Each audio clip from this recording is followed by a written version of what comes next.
Ireland is a mystical land, famous for its ghosts, legends and leprechauns. And because the Irish have a love of a good yarn, you don't have to stray too far, the nearest pub will do, to hear tales of spooks and hauntings. But tonight's story is different. An entire family claim they were terrorised by a poltergeist. Now, can their accounts be dismissed as hysteria? Or if it's a hoax, how does one explain the testimony of the independent witnesses, their neighbours, and two investigative reporters from national newspapers?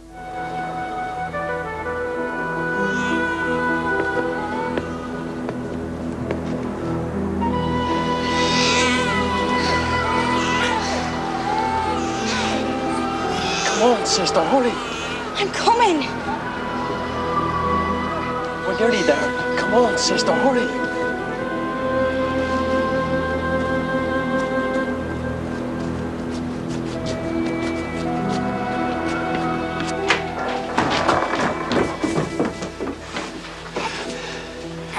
We have to do it.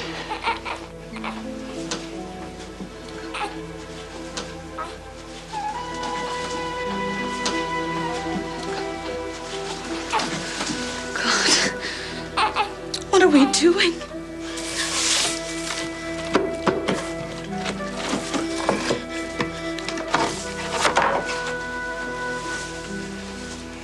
Give her here now, sister. No. No. It has to be done.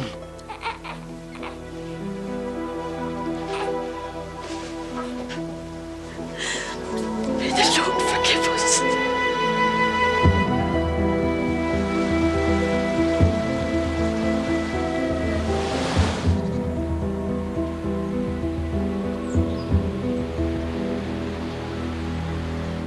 I know exactly what I had in this house, and to me it was pure terror. And all I wanted to do was leave this house and never come back to it.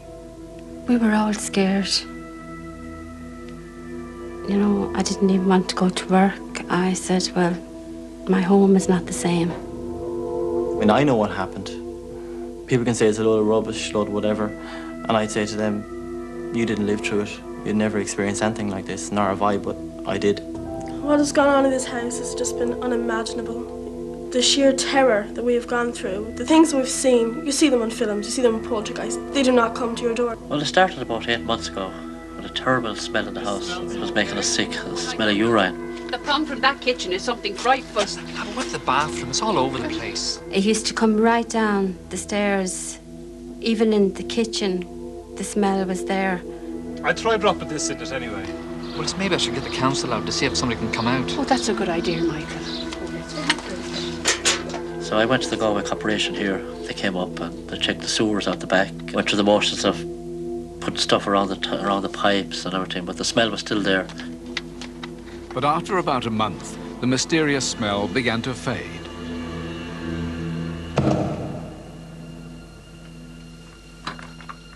What was that? God, I don't know. I'll go and have a look. Well, we were walking one night, myself and Esther, with just an unmerciful thump. So I jumped up out of the bed. I checked the baby's room. The first place I went was the baby's room. She was fast asleep. Came downstairs, checked the front room and the kitchen. And there was nothing. So I just shoved it off and went back to bed.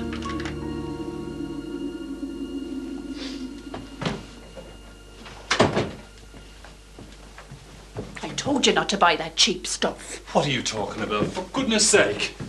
That ceiling paint in Michael's room, it's flaking off all over the place. She called me, she said, Jackie, there's flakes after falling off the ceiling from the paint. So I went down to have a look at them and I picked up some in my hand and there were eggshells. This isn't paint. I said, well, Michael doesn't eat eggs, doesn't like eggs. I don't know. It looks like eggshells or something. The Fahes shrugged off the strange happenings.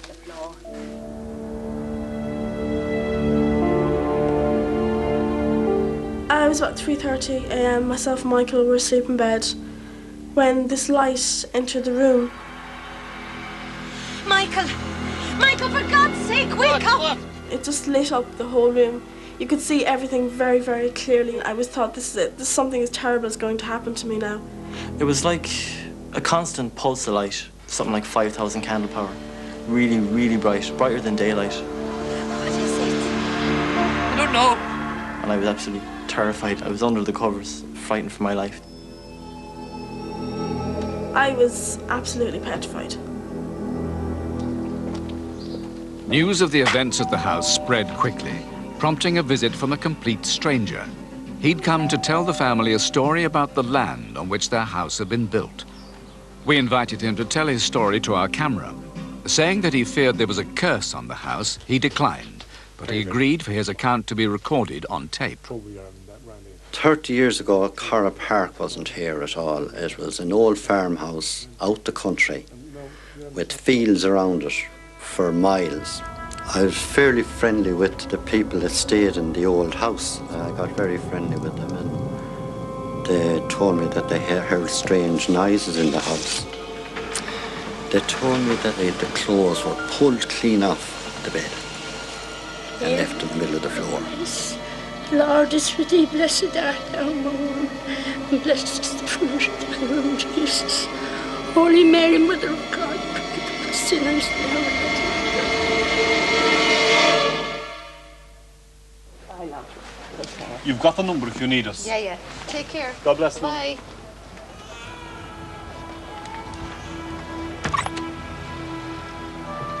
Come in.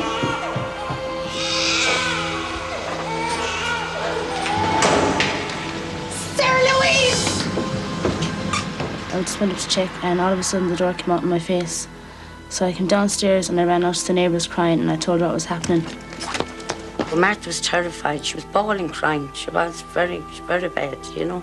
And she asked me would I go out and check on the baby.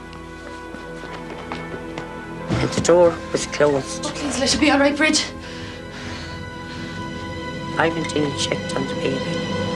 She was fine, you know. Thanks be to God. When Michael and Mary came home that night, Martha told them what had happened. I was terrified, wasn't I, Sarah Louise? Martha refused to come into the house. She was adamant, no way. She was too scared. But you're all right now. Yeah, but I need some things for Sarah Louise. There's a bag near the banister. I'll go and get them. Better go with her.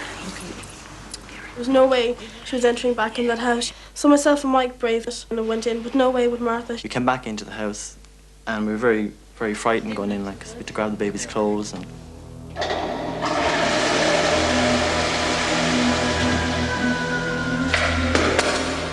That's when all hell broke loose.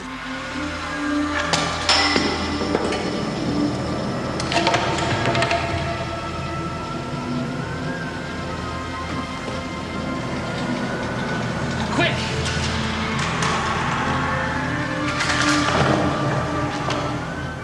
And then we heard a big thump, and we both ran in. The coffee table was upturned. So we said, that's it, we have to get out of here. We can't stay here tonight. Stay here. Let's get out.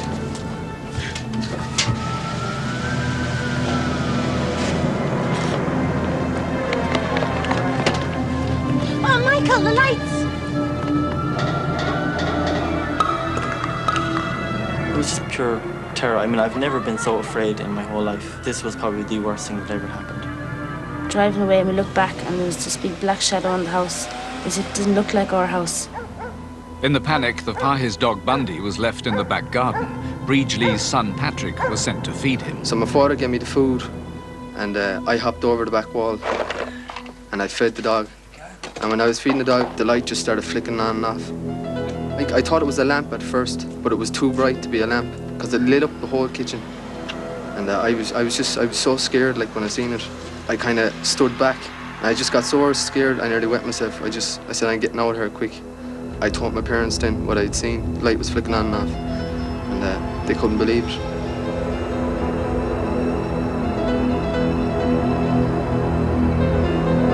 Blinking away, he said they were. I turned them off. I know I did. 2 days later, the Fahey family returned to Corrib Park to find their home of 25 years in a state of devastation. Oh, Jackie, I'm not going to spend another night here. Now, come on, Gertie, be all right. Do you want me to call in the church? No, we don't want to go bothering the priest. Well, things got so bad, we didn't actually sleep here any night. We went to Breedley's next door, we slept on the floor, we huddled together. we're more comfortable out there than we were in here.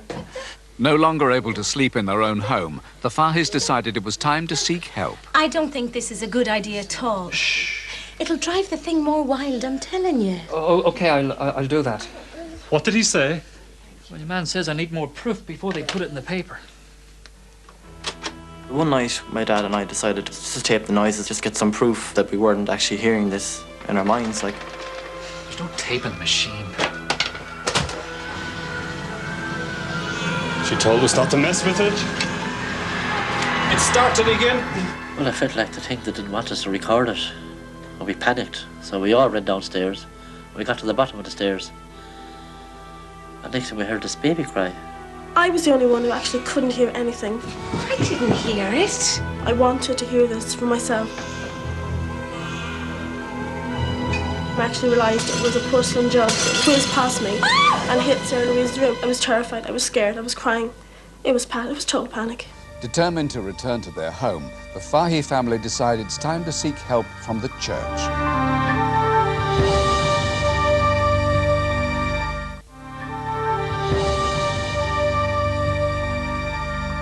The Fahy family had been forced to leave their Galway home, believing it was possessed by a poltergeist, which had upturned furniture, thrown objects around, and made pictures fly off the walls. Desperate for help, Jackie Fahy confided in a priest. Would the family's faith in the church bring peace back into their lives? It's yourself, Father. Come in, come in. Thanks for coming, Father. If you get the family together, we'll see what we can do. Michael, Esther, come on, lads. We knew that the priest was going to come to say Mass in the house. We felt hopeful that everything would be better. Now, if we all stay calm and pray to God. Our Father, who art in heaven. We had a private Mass here for the family, only. Here in this room, the front room. Hallowed be thy name. Thy kingdom come. But in the middle of the Mass, I could hear a baby crying. As it is in heaven. Give us this day our daily bread. The priest was literally getting louder. He was saying the prayers louder. And I think myself he heard the child crying, but he didn't want to say he did. And forgive us our trespasses, as we forgive those who trespass against us. And lead us not into temptation, but deliver us from evil. Amen. After the Mass was said, the Fahy family believed their nightmare would at last be over. By now, news of the poltergeist activity had reached reporters in Dublin. I was working on another story that day, but just about 3 o'clock in the afternoon, my editor said to me, Aideen, can you get down to Galway immediately, basically, and stay the night in a haunted house? Oh, hello. Aideen Sheehan from the Evening Herald. Oh, they're expecting you. Thanks a lot. They said, see if anything happens there, and I said, I can't imagine that anything will. This is probably a stunt to try and get a better council house or something like that. I mean, we were all very sceptical. Mr. and Mrs. Fahy said that they didn't want to sleep in the house. I said, I'll stay in the house with Michael and his girlfriend. I thought that they seemed a genuinely pleasant family. They were very happy to have me there. They said, we'd like someone to be here so that it's not just us saying this has happened. Do you mind if I sit up here? No, go ahead. It's a bit cold, isn't it? They kept feeling these weird chills, but I was certain that it was just the night getting cold. So I was sitting in the kitchen, just typing up a story that was fairly sceptical about anything happening. I'll just knock up something for the editor and see what happens. Well, we'll wait a bit and keep you company. So do you think we'll get in the papers? It's up to the editor.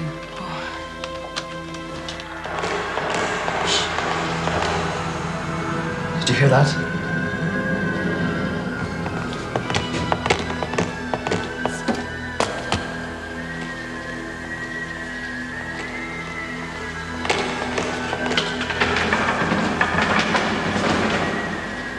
Coming from the living room.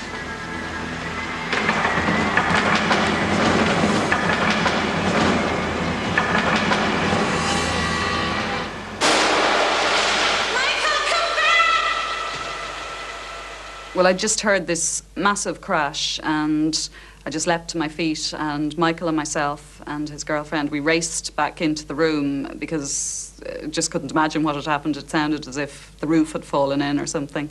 And we raced in and it just was unbelievable. Now do you believe us? What we saw was a huge China dog, which you couldn't help but noticing before that had been sitting on the hearth. It had smashed into smithereens. It was just all over the place. And the television had been, which was beside where the dog had been sitting, was pushed backwards on its table. And there were pictures that had been upended on top of it. There was a kind of layer of soot on top of the television, and there was a picture above the television that was now crooked, and it had been straight before.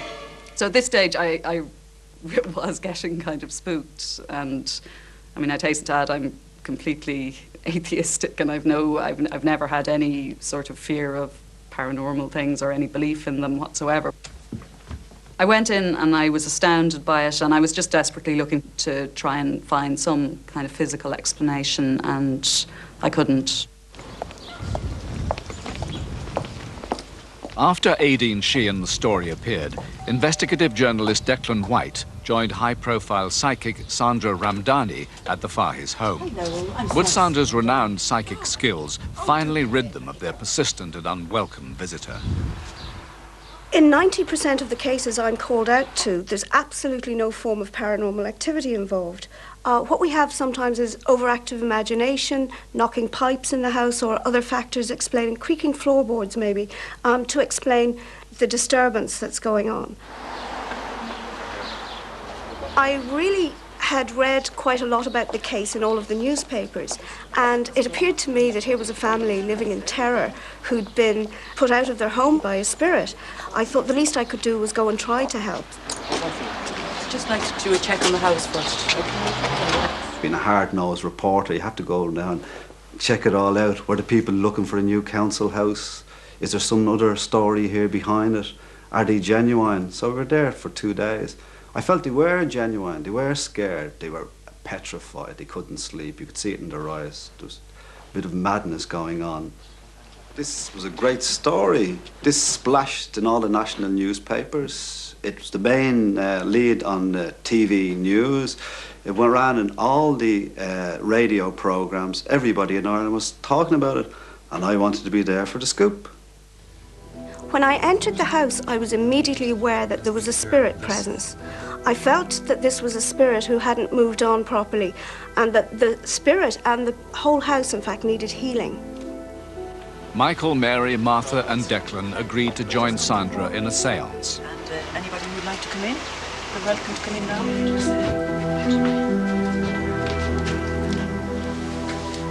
Let's all gather round, Martha. Link hands. Concentrate all our healing energies on Martha and send her warm, positive thoughts. Relax. Breathe in and out. Slowly.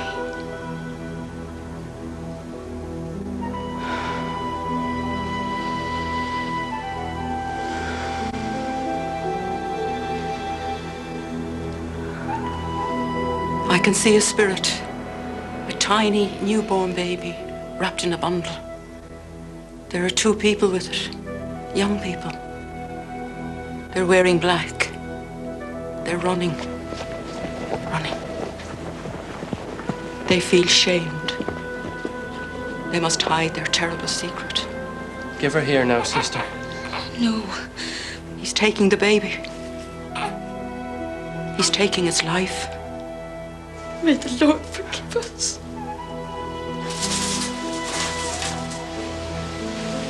Let us pray.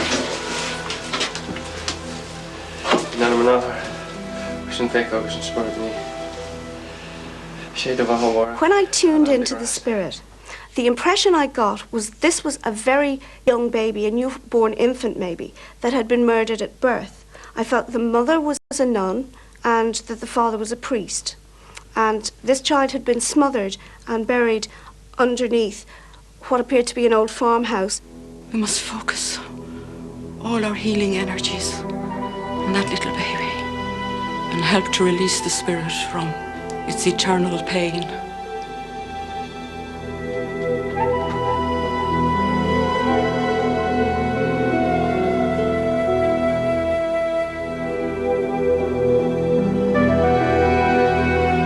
I saw the baby being actually lifted up. It was in white clothing. It was glowing golden light, and it lifted up and went up into the light above my head. It was like a baby rising with a smile on its face. I thought, wow. After that, it seemed the vibration in the place seemed to turn to happiness. Much, much quieter, much, much calmer. At that moment then, I knew it had left our house. It was gone.